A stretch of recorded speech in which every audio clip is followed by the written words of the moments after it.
வணக்கம். இன்னைக்கு வீட்லயே எப்படி நூடுல்ஸ் செய்யலாம் ஈஸியா, அதுவும் கேரட் ஃப்ளேவர்ல செய்ய போறோம். அதோட ரெசிபியோட நம்ம இப்போ பார்க்க போறோம். ஃபர்ஸ்ட்டு நம்ம கேரட்ட நல்லா வேக வச்சு எடுத்துடலாம். கேரட்ஸ் வெந்ததுக்கப்புறமா அதை எடுத்து நல்லா மசிச்சு எடுத்துக்கலாம். அதோட நம்ம கோதுமை மாவு, உப்பு, ஒரே ஒரு முட்டை சேர்த்து நல்லா கலந்துட்டு, கொஞ்சோண்டு தண்ணி, கொஞ்சம் ஆயில் ஆட் பண்ணிவிட்டு அதை நல்லா பிசைஞ்சு எடுத்துக்கலாம்.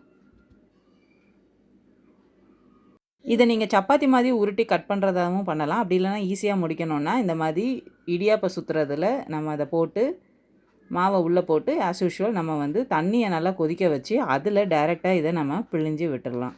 நல்லா கொதிக்கிற தண்ணியில் ஒரு 2 மினிட்ஸ் மட்டும் இதை நம்ம போட்டால் போதும். அதிலே அது நல்லா வெந்துடும்.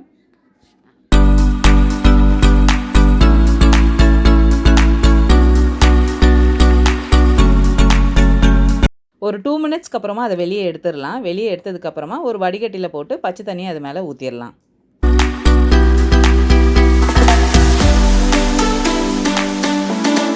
நான் அடுத்த செட்டையும் அதே மாதிரி செய்கிறேன்.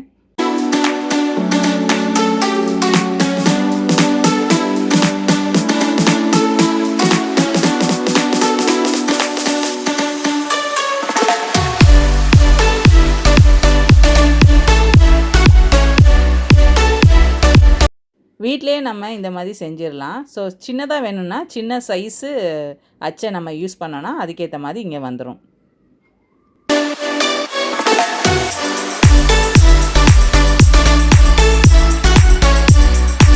இப்போ ஒரு பாத்திரத்தில் எண்ணெய் விட்டு இஞ்சி பூண்டு அதில் போடுறோம். அதுக்கப்புறம் வெங்காயம் போடுறோம்.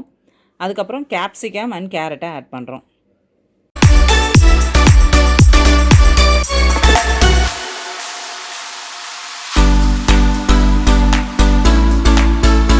மிளகுத்தூள், கரம் மசாலா, உப்பு ஆட் பண்ணிக்கலாம்.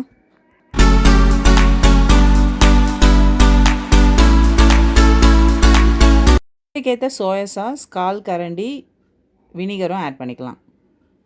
அதுக்கப்புறம் நம்ம வேக வச்ச நூடுல்ஸை போட்டு அதை நல்லா வதக்கி எடுத்ததுக்கப்புறமா வெங்காயத்தாள் ஆட் பண்ணதுக்கப்புறம் நம்ம அதை பரட்டி எடுத்துட்டோம்னா டேஸ்டான ஹெல்த்தியான வீட்டிலே செஞ்ச ஹோம்மேட் கேரட் நூடுல்ஸ் ரெடி.